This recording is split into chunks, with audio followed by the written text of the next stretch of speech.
Publisher, one aspect that really cheers me about the advent of the e-books, and I've come across this firsthand, is its ability to evade censorship. I was and remain a bit of an iconoclast amongst my colleagues in that I only very recently began publishing our books as e-books, the last 2 years, and that after much prodding and nudging from my younger colleagues in the company. We have several books. We specialise in non-fiction on South Asia, Afghanistan, Pakistan, India, the Middle East and Africa. We publish mainly political history, books on Islam, current affairs, anthropology, the like. Quite a few of our books in quite a few locations are and have been banned for various reasons. The most recent one is a book called After the Sheikhs, The Coming Collapse of the Gulf Monarchies. That book was reviewed in The Economist, a full page, Sunday Times. I mean, I could go on. It's a very serious book. You can't buy it anywhere in the GCC, the Gulf Cooperation Council countries. And in fact, one bookseller there tried to sell the book last year and was put in prison overnight for his pains. However, the book is booming in terms of sales because people there can buy it on Kindle. There are no means currently in the GCC whereby the authorities can stop downloading copies of that and other banned books. So for us, in commercial terms, but also as publishers and distributors of the written word and the ideas of our authors, it's a fantastic boon. And we have that to thank Mr. Jeff Bezos for and some of his Silicon Valley colleagues. Let me start first with the writer on my right. Have you found that your books on the trips throughout South Asia that you've made, are they now available here in non-printed formats? So I should just, is my microphone on? Yeah, I should just introduce myself briefly. My name is Gavin Francis. As I said, I'm a travel writer, but actually my 2 books that are out so far have not been about the subcontinent. I have travelled extensively in the subcontinent, but my books that I'm known for are about the polar regions, which is very different from the environment that we find ourselves in, of course. But I have written in essay forms. I write for the Guardian sometimes, London Review of Books, Granta, and I've written about the subcontinent on shorter forms. What I find with my books, my longer form books, is the e-book. At the moment in the UK, being a writer published in the UK, e-books are still priced very, very highly in order to partially protect the hardbacks, I suppose, the hardback sales. And so when a hardback is released at a premium price, of course, the e-book price stays up a significant proportion of that, 2/3, maybe 3/4 the price of the hardback book. And consequently, e-book sales for my kind of books remain quite small. So the pricing for me is a big factor in the fact that my e-book sales at the moment are not particularly high, because over time the e-book price will slowly come down. And also, I suppose I have to echo what Michael is saying about the availability of e-books is tremendous. So people I know have got in touch with me in places where my book isn't available for sale to say they managed to find it on the internet and download it and how much they've enjoyed it. And as a writer, that's very gratifying. Maina, and as a bookseller, how is this development impacting on your business model in India and North Africa?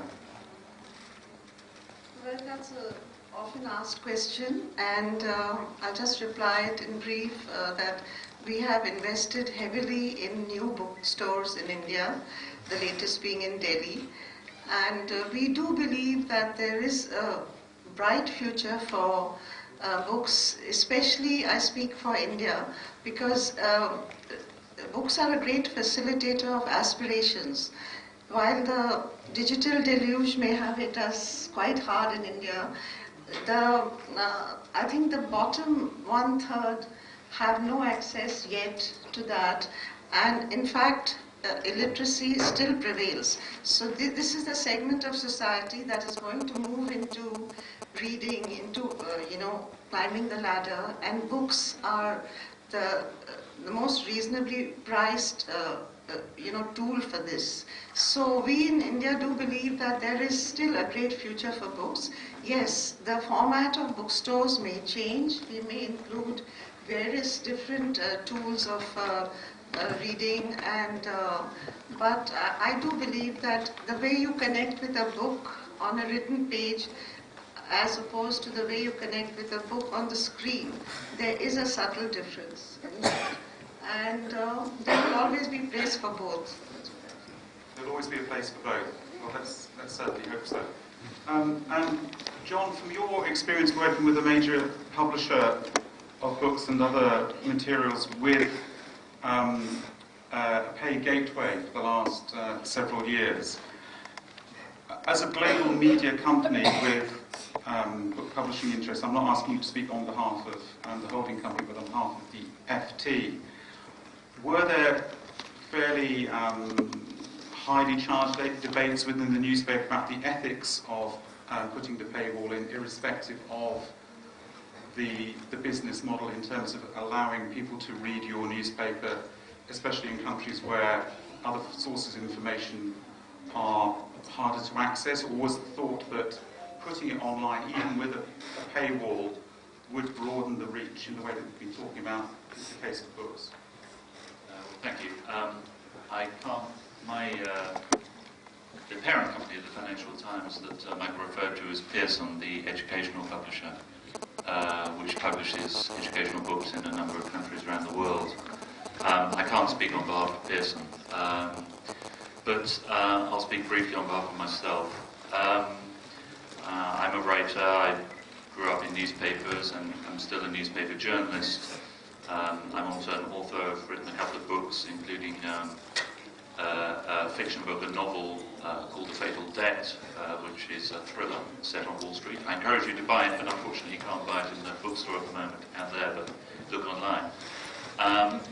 And so I think my perspective is as a professional employed largely in print in my lifetime. And we're currently in a country, Pakistan, which is clearly, like India, an exemplar of print. An enormous number of newspapers, actually still a thriving newspaper market, still I think a growing one, with growing populations. Clearly very well supported bookstores and an enormous literary culture here. But with respect, I would say that this was the wrong place to look at the issue from globally, because I think that if you look at the topic of print versus online globally, this is not a typical market. A much more typical market would be in Europe, the UK, or the US, where I think we're finding considerable challenges to print. And the economist John Maynard Keynes said, in the long run, we're all dead. I think in the long run, print is dead. It may be a very long run, and I think in countries like Pakistan and India, I think it will be an extremely long run. But actually, the experience of the Financial Times, for a long time, as a newspaper, we thought that we are quite an elite newspaper. In fact, we're probably the most elite newspaper of all. Our readership tends to be a very small section of business people and politicians and policymakers in lots of different areas around the world. And our attitude to print versus online has been, in many ways, online suits us very well, because our problem was always that we printed in many different countries around the world for a small number of people. There were a small number of people in maybe Karachi, Lahore, Islamabad, or in Delhi, or in Bombay who'd want to read us, but we had to go to the expense of printing. We had to have a local print plant and we had to distribute the thing. Online is very good for us because we don't have to have all of that print distribution. Anyone can get it anywhere in the world. But we faced the other problem that Michael alluded to, which is that a lot of the ethos of online publishing has been to provide it free. There is this feeling, which I think again Michael alluded to, that somehow it's internet-like and somehow wrong not to make something free. I think that that's a historical accident. that actually grew up because publishers, including newspaper publishers, made their material available free, and an entire generation grew up expecting that. And then when publishers such as us decided to charge online, people said, well, surely that's against the spirit of publication. I take a rather selfish view of that. I don't believe it's against... I believe we're there to produce high-quality information to a set of customers. Our set of customers does not have to be everybody in the world. Our set of customers was not everybody in the world of print, and it's not everybody in the world in the new emerging online world. It's actually a rather small number of people, but those people value it highly. And I hope that the models that we'll see in books, in print, in technology, in communication. I'm going to shout. Yeah, if you can probably. I hope that there will be room for lots of different models. So, despite my scepticism about print in the long term, I hope that many things will flourish. One interesting initiative that's been mooted for areas of the world where electricity is unreliable and books are hard to find, and I'm thinking particularly of research that's been done in sub-Saharan Africa. Given the availability of books online in digitized form, so long as you can get a fairly regular electricity supply and the ink and paper to location, you can print any book anywhere in the world now. So the idea that my company, for example, prints our books in India, and we put them on a boat which wends its way either to New York or to Southampton, and then we put them on lorries and send them around the UK or around the States, and then we send them back from the UK to customers in India and Pakistan and elsewhere. There are also environmental and ecological reasons why non-paper printing of and dissemination of the material that we as publishers originate, and which our authors generally support, the non-printed book format. However, there's a great deal of romanticism, adoration even, and empathy for the printed book as a cultural object, and I'm sure everyone on this panel and in the audience shares those feelings for the printed object. I'd just like to ask the panel, given we're going back, 500, 600, 700 years of this empathy for this thing that we call the book, how long do you think it will persist in our culture, and do you see any signs yet of that fondness ebbing? So, Gavin, may I start with you? Yeah, absolutely. When I think about my fondness for the book is a cultural artifact. I am acutely aware, as you just alluded to, Michael, that it's only got a history of 400 or 500 years, really, since Gutenberg presses and the rest of it began printing books in that way. And when we think about what happened in the 15th, 16th centuries in Europe when they started to print books, it fueled this tremendous cultural revolution. The idea of the Gutenberg Bibles and the fact that people could get access to high-quality information. Well, it was slightly higher quality, of course, than the manuscripts that were previously being copied out by hand. Of course, if you made a mistake in your woodcut that you were printing your pages from, then that mistake was multiplied by 300 instead of just multiplied by 1. But on the whole, the quality was better. I think we're seeing the same thing now. I think we're seeing a massive transformation in the culture of the way we can access information. And in places like the UK or the States, books probably do have a limited amount of time. I think publishers are working very hard to make them even more beautiful cultural artifacts. They're putting a lot of effort into making the art of the covers beautiful, binding the spines very well, and these things will all help, but ultimately print runs of the printed books are going to go down and down. And perhaps that's going to happen in South Asia as well, just with a longer tail into when it really starts to bite. As a writer, I find it quite difficult because I've grown up at this point of dualism, I suppose, and I'm used to printed books. And I'm also used to, as a writer, setting my words in a very particular way on the page. Just even the way that I want to set out my paragraphs, the way I want to put images into the text between paragraphs, the way I want a reader to be able to turn over a page and be presented with an image or with a new chapter.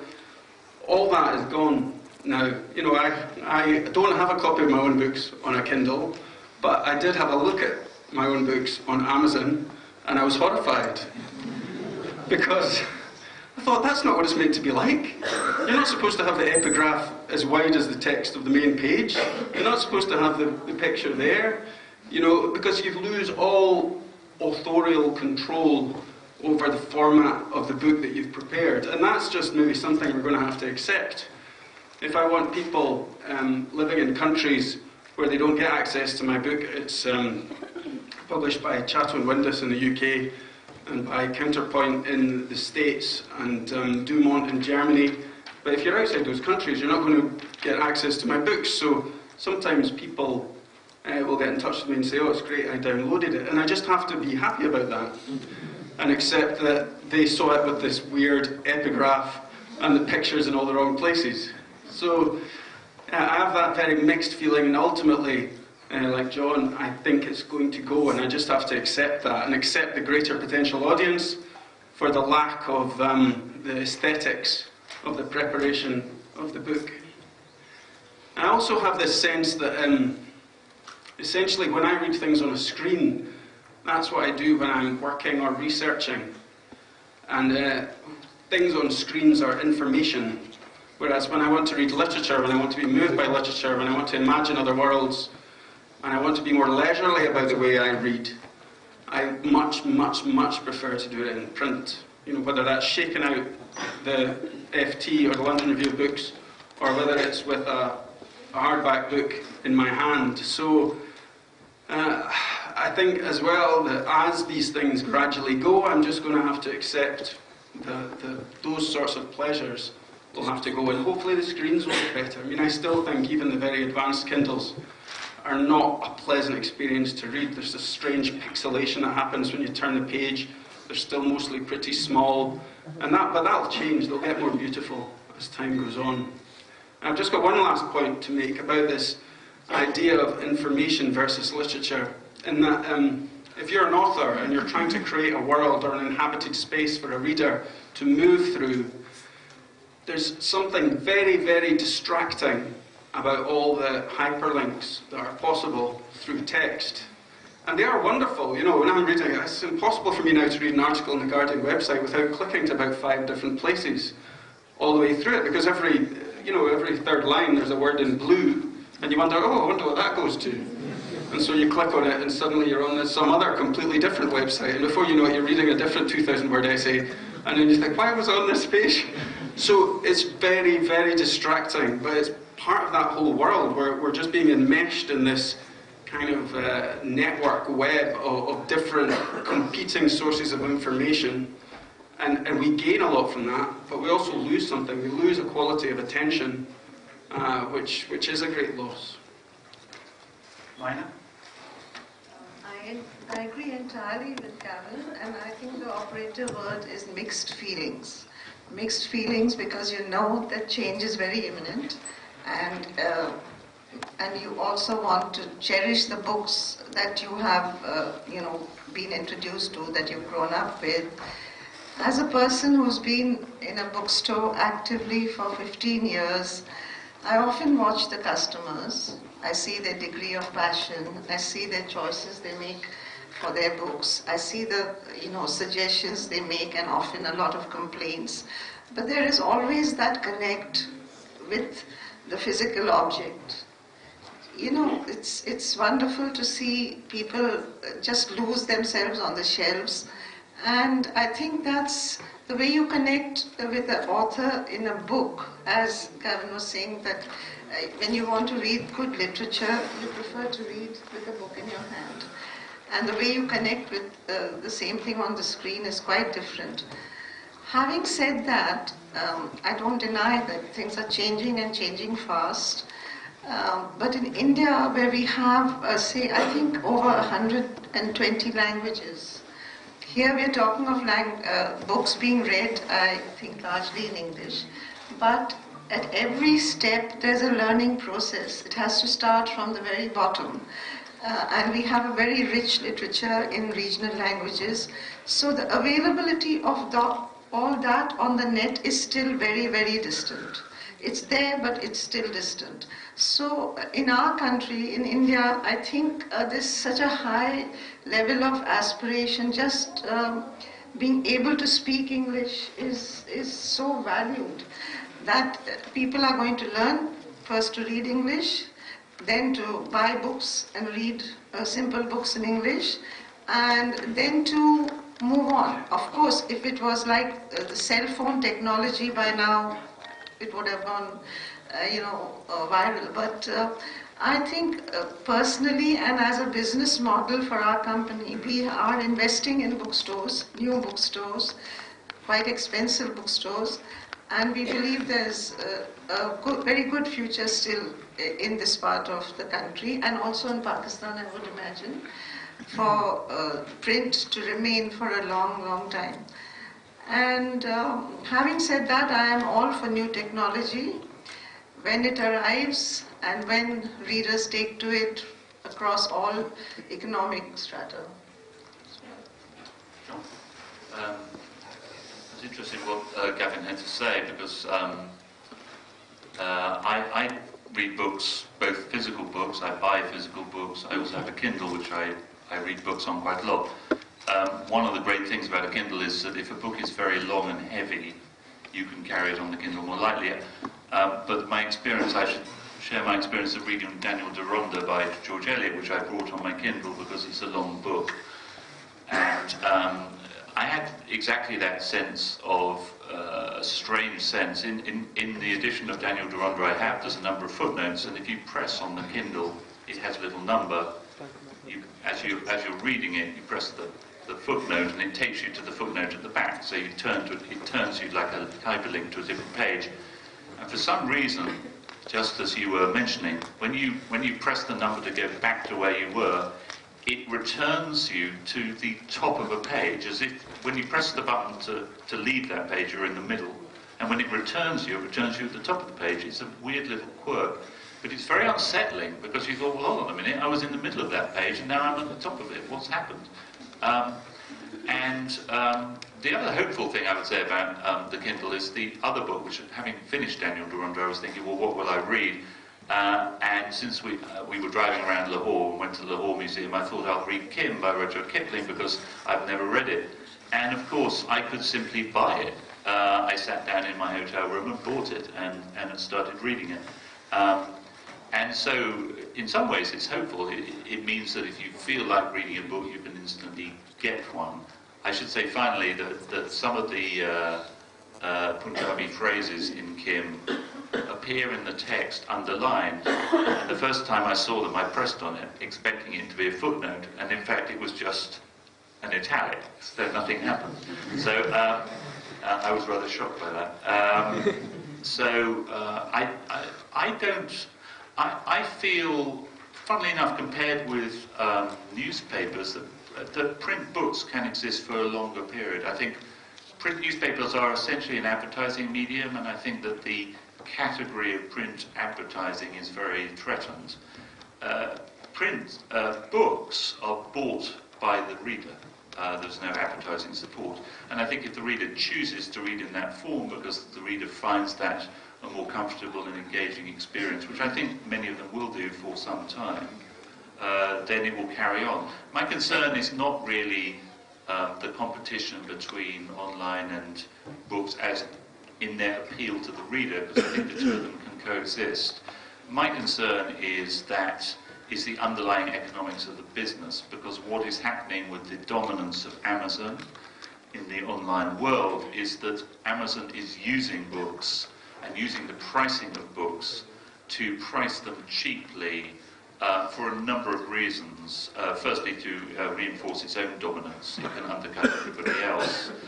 And it also believes, I think Jeff Bezos actually really does believe that the publisher, along with the bookstore, is essentially a costly piece of intermediary machinery that can simply be removed, and what will be left will be, with all due respect to Maina, I don't think that, but I think Jeff Bezos thinks that, and that once these costly people like bookstores and publishers have been removed from the scene, there will just be the writer and Jeff Bezos, and the writer can publish and he will publish them. That will be the world we exist in. It will be a very low-cost world in which there are no publishers, there are no advances for authors, in which everybody just puts their book up on the net and competes to see for attention. I believe in the democratizing force of on the online world that people have talked about, the easy distribution. But I do actually believe that publishers and editors and a filtering mechanism and a selection mechanism has a value. I know as a writer, my editor has a value. Believe me, my editor has a value. You haven't read what I've written before it got to my editor. And I would be certainly concerned if what happens as part of the move to the online world is that infrastructure of support, interpretation and editing gets swept away. I think that would be a bad thing. Interesting comment, and of course, as a publisher, I would certainly back the curatorial. I think you should be employed. The curatorial aspect of both book selling and publishing. Interestingly, in the UK, some of you may be aware that as what you might call the chain bookstores have suffered in the face of Amazon's onslaught in particular, in the last few years we've seen a renaissance of bespoke, I don't mean in a sort of class political sense, but bespoke bookstores which offer certain experiences to readers and shoppers. There are a couple of chains, still primarily based in London, one called Foyles, based on the classic mothership on Charing Cross Road, the other called Daunts, which initially specialised in travel, biography, belles-lettres, and is now doing very well and broadening out. And what those do is they don't seek to compete at all on price with Amazon. They make a virtue of the fact that they won't discount their books. So why would, in classical economic terms, why would those businesses succeed? They should all be dead in the water. They're booming. And I'm sure with Maina's bookstores in India as well, she's offering the visitors of those stores, I mean, to use the cliche, a leisure experience, but it's much more than, going in and buying a product and leaving the place where you bought that product. Would you like to elaborate a little bit more on that? Yes. I think a bookstore is not just where you buy books. You see other people buying books. You may strike up a conversation with someone else who's buying a book. You may then see the list of bestsellers and note what you might want. According to me, and according to the bookstore with which I'm associated, I see three worlds there, and I think the keen reader will identify with those three worlds. There is the world of the authors, many of them dead, who have their works are on the shelves, and their characters are still alive in our minds. Then there are the people who are outside of the books, who are buying the books and who are browsing the books. And then there is the bookstore. The bookstore has its own synergy. Now you're not going to get that experience on Kindle, that's for sure. So that is what we offer, and for this there are many takers. And it may be a romanticized view, but it has millions of people have thought this way. And a good bookstore, I do remember when Alexander McCall Smith walked into our store in Calcutta, and he looked around, and I was there to meet him, and he said, Maina, this is, when I walk into a bookstore, I kind of size it up. He said, this is a great bookstore. So, and now shall we have tea? So we had to get to the thing, but it was really very, very meaningful for us.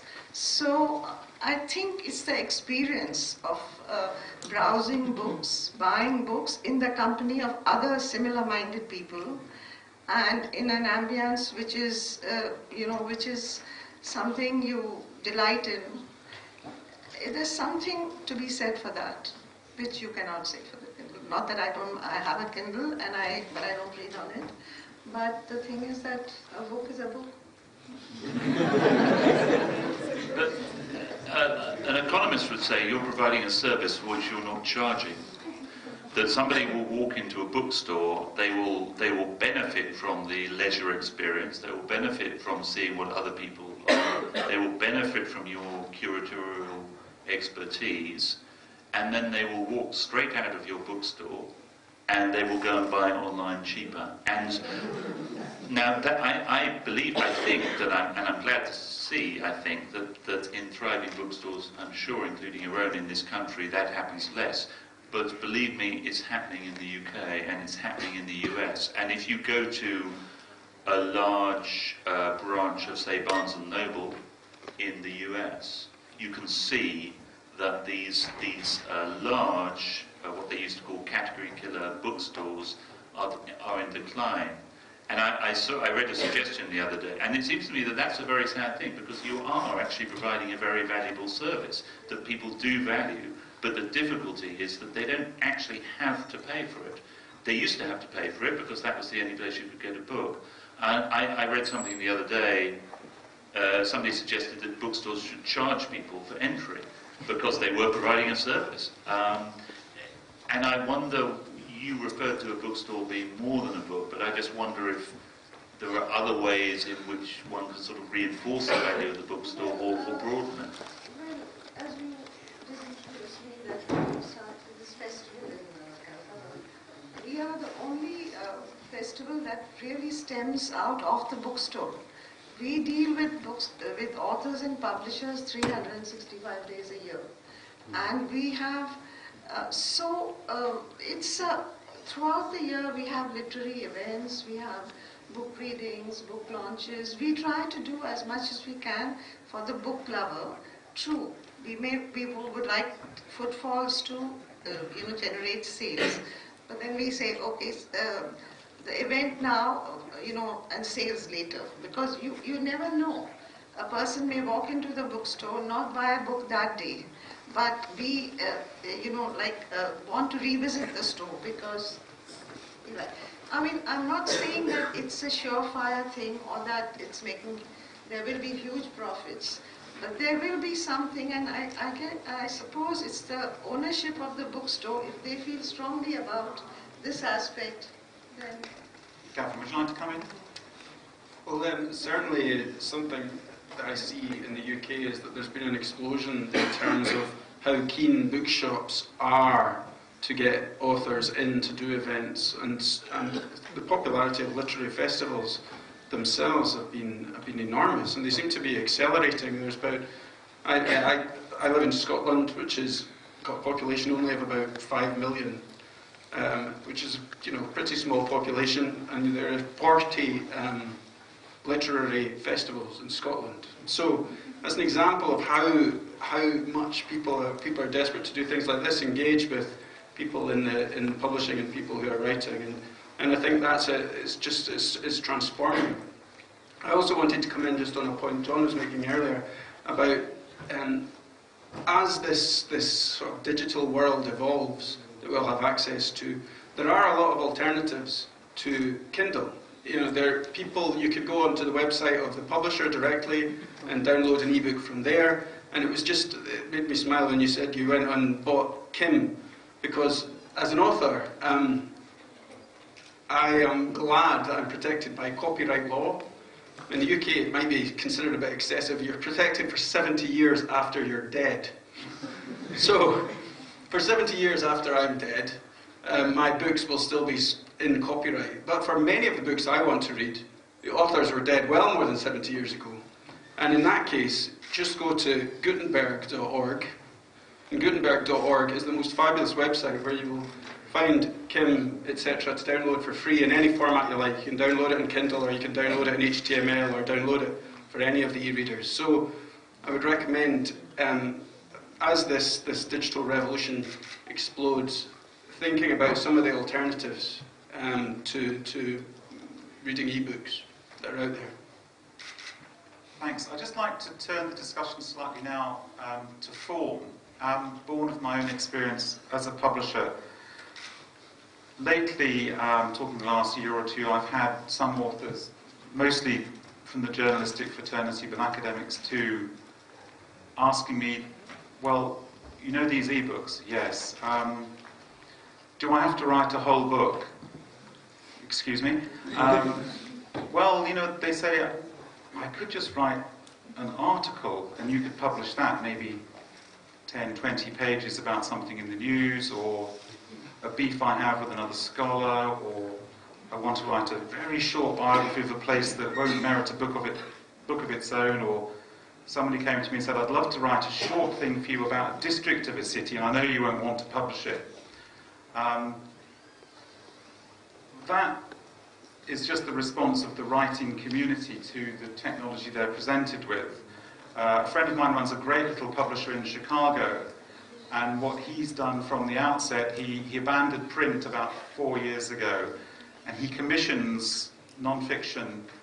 He specializes in books on baseball, okay? Very successful. So on the history of baseball in America, he gets all the best journalists and historians of baseball, the stars themselves, to write these short books. By short, I'm talking about 25,000 words, so you'd have a book of 50, 60 pages. They're sold for about $2.99, $3.99. They're a roar-away success, and as Gavin says, even online, as a publisher, you have to make sure your covers look even better, because they're subjected in some ways to greater scrutiny than a printed book.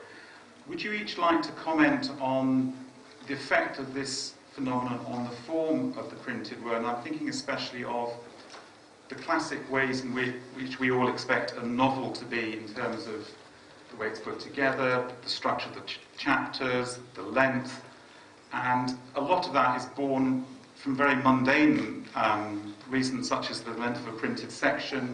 We've hardly ever changed that in the history of printing.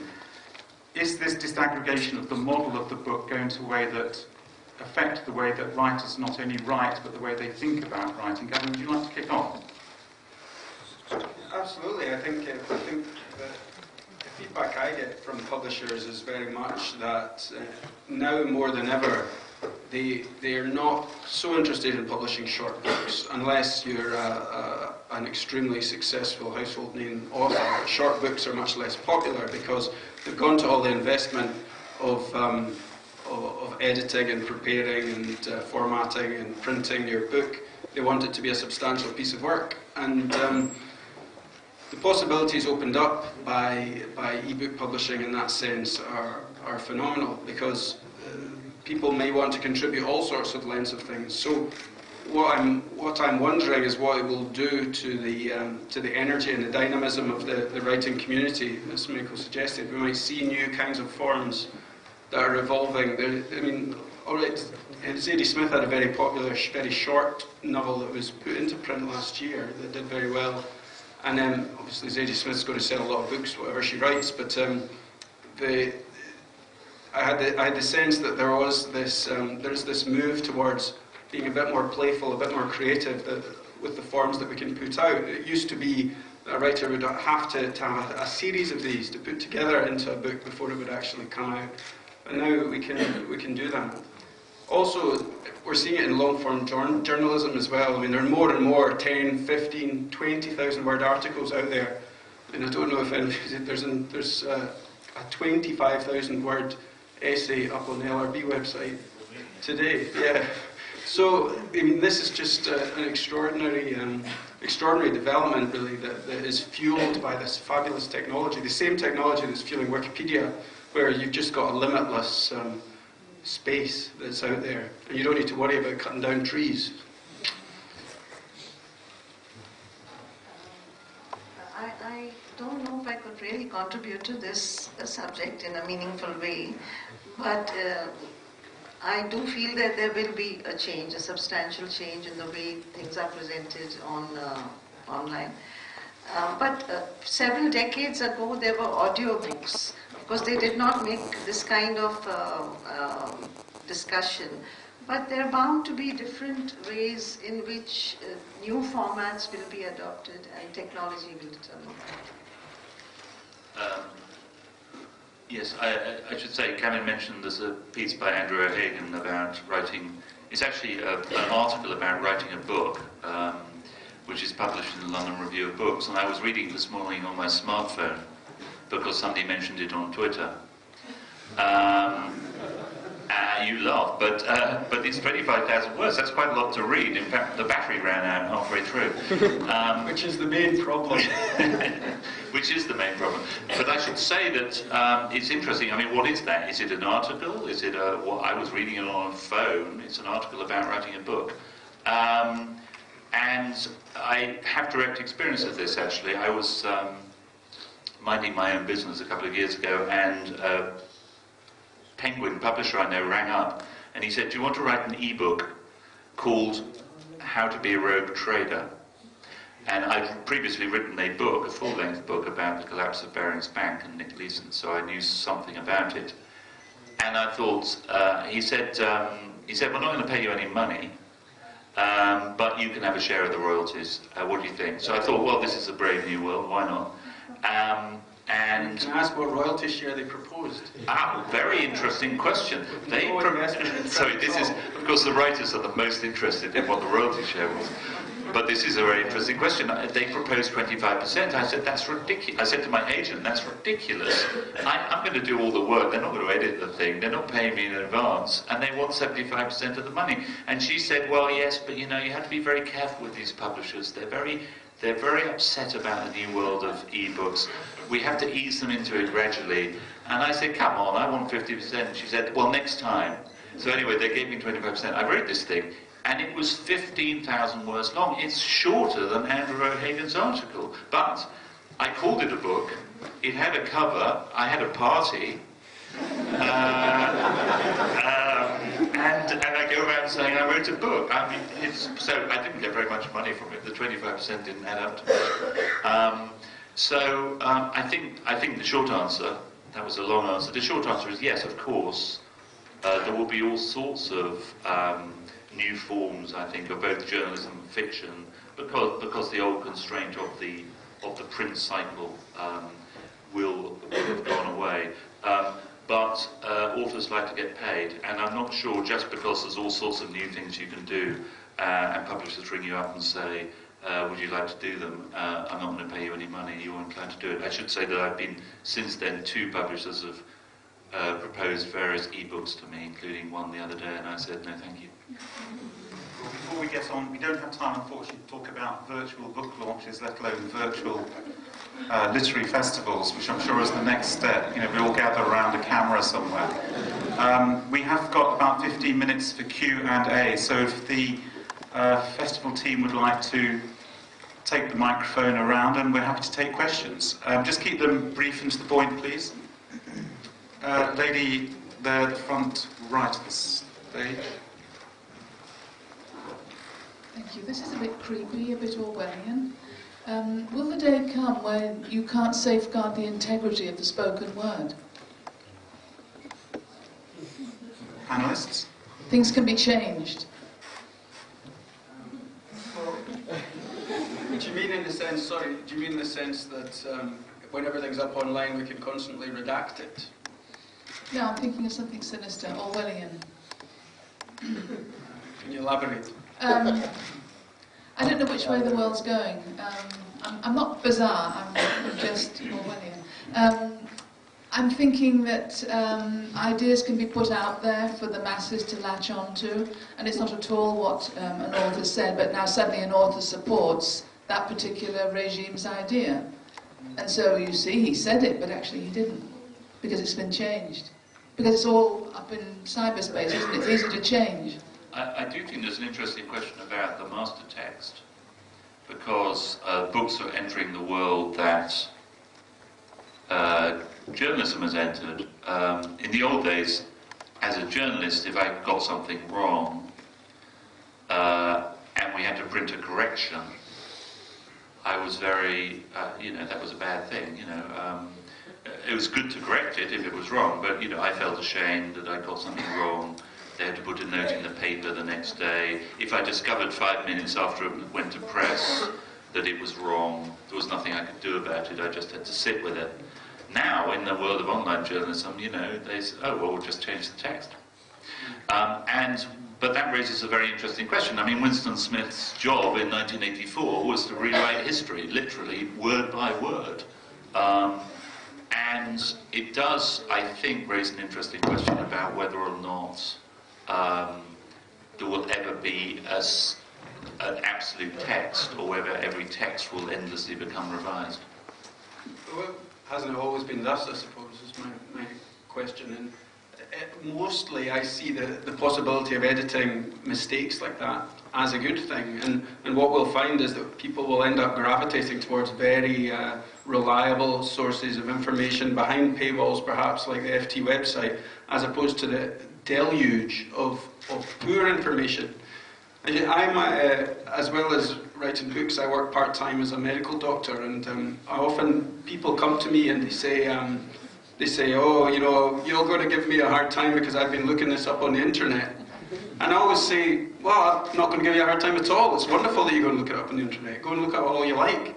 But I would stick to 1 or 2 websites that I then give them, because it used to be that if I had a patient with a very unusual problem, I would have to send them to a hospital consultant who might cover a population of 1 or 2 million people. Nowadays, people have got access to 6 billion people's potential stories. And that possibility is marvellous, but we need reliable sources more than we ever did. Suggest again that the curator... Go ahead. What would be the role of censorship in this model, if any? And in what way? Well, it depends whether or not we can train... I guess it depends whether or not the publisher and the author retain control of making all of these amendments, or somebody else amends them. You see, in India, or anywhere, the right to feel offended is a very primary right. And people are offended by very many things, and constantly. So how does one, and there's nothing to stop them from filing, Well, there's been this recent case. Yeah.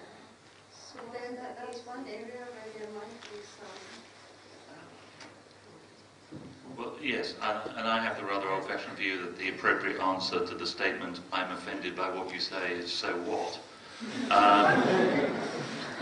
Or rather, I'm sorry to hear that, but rather than to stop saying it, but then that might be a minority view. Any further questions from the floor? As the gentleman there was left arm up here. All right. We talked about the bookshops, how they are changing. As an architect with a specific interest in the library building type, how do you think that the library building type will change? We talked about book as a cultural artifact. Will that really become more of a museum rather than a reading space? How do you see that changing?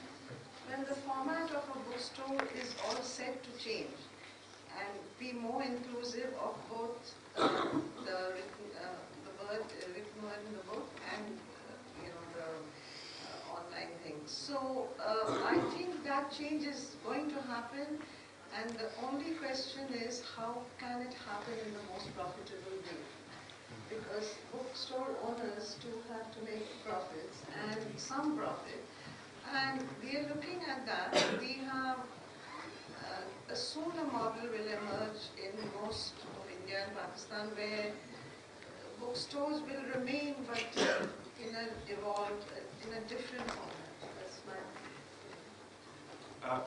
I think also the question was interested to know what would happen in terms almost of archaeology of the hundreds of thousands of buildings globally which are full of printed paper, which we call libraries, because can one ever envisage a time 15 or 20 years down the road where there are lobbies asking for these demolished books to be put in a hole or burned and the land used for something more profitable? Well, in India we do have religious texts and other, they still exist, I think, in quite a few cultures of writings on, leaves and wooden crafts which date back to several centuries. There are 4 sets in India of books as we knew them centuries ago, which exist in our country, and people go regularly to have their, they claim to predict the future of their baby. I think the question ultimately of what happens to our libraries is how quickly we digitise the back catalogue. Really, I mean, it's happening slowly. Google is paying for mass digitisation, and their project, they say, if they continue to be more powerful than most governments, is to digitise every book ever written. And it is fabulous to be able to go and very quickly on Google Books find out of print, out of copyright books, whatever you want, to be able to have them searched. And so ultimately, when that project is complete, libraries, I imagine, will become basically bomb shelter bunkers to protect the paper. And then you will go and you will have a set of screens that you could go and look at. You might even not need to go into libraries because it will all be digital. And already that's starting to happen. I use the National Library in Scotland a lot, which is one of those deposit libraries that has most of the books published in the UK. But it's already they're pushing you towards getting electronic versions as and where they're available, rather than calling up the originals. But, they have a Gutenberg Bible down there in a fireproof box in a safe, and that sort of thing is always going to need to be protected and kept in fireproof boxes. So I don't think we're going to lose that need for libraries to keep books safe. Yeah, I think the first university library in Britain opened last year, the University of Salford, which has no books. I think there's an interesting point more generally, which we touched on before, in the sort of nature of the bookshop and the live event and the author reading. I think, libraries are places to go where you're with other people, where you can contemplate. Whatever happens to the technology, I don't think that the people's basic wish to congregate will go away. And so I think that there's a whole question about how one reinvents bookstores, libraries, other spaces, to do with the written word, to do with scholarship, in a way that people find welcoming. Because I think that, and people not only want to read, they want to write. There's a tremendous boom in the UK at the moment in creative writing courses. A lot of people come to those courses to meet writers, to discuss things, with a sort of ambition of writing themselves, but I don't think that their satisfaction is to take part in the process as much as to write a book. So I think that's a very deep human need, which has not gone away because of the technology. I think we've got time maybe for one last question. One last question from the last. Sure. The mic did not reach here, so I'm just going to... This question goes to the publishers. Life magazine had to lay off a huge portion of their staff because they decided to go online. And how do you face this problem of people's jobs becoming obsolete overnight? And another question to writers like Gavin. How much of your writing do you do on pen and paper and on the computer? Do you want me to go first? I am a touch typist, so I do everything on the computer. When I write a book, I have a document, and every day I sit down and I work on it, and I save it under a different name every day. So I have thousands and thousands of documents, one for every day I've sat down to work. And they're all just different by whatever work I managed to do that day. And that makes, because writing with pen and paper, I would never get I'm a doctor, my handwriting is terrible. and at the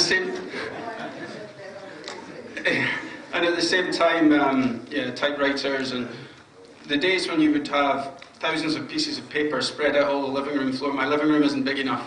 So, I do everything on the computer, but I don't constantly modify the same document. I have new documents all the time so that I can see how it's progressed and go back to an earlier stage if I'm unhappy with it. On the life decision? Well, speaking as somebody who has friends at Time Inc. and knows many people who've lost their jobs, I would say that, and as a journalist for 30 years, I would say I regard the current industry with a state of wariness, and I cross my fingers. I think that there will actually be plenty of jobs for journalists, and there will be many opportunities for writers. They may not be exactly the same jobs, and we will, I think, lose some things. We'll gain other things. I think it's sometimes difficult for people like me, who are in the middle of their careers and are used to a certain way of working, and I think constantly about what is truly of value in what we do, and what is simply a historical accident that we had a print oligopoly. And I think everybody has to think about that. You know, mainly I'm fairly hopeful about it. I don't think that all the jobs will be as well paid as they once were at a particular period of the 20th century. I don't think they'll necessarily be doing exactly the same things, but I think that the role of the writer, the role of the intermediary, and the role of the journalist will continue to have value, providing that they are doing something valuable. Well, thank you for that, and thank you, ladies and gentlemen, for attending this panel. I would just like you all to thank, in the traditional manner, our three panellists: Gavin Francis, Maina, Bhagat, and John Gavin.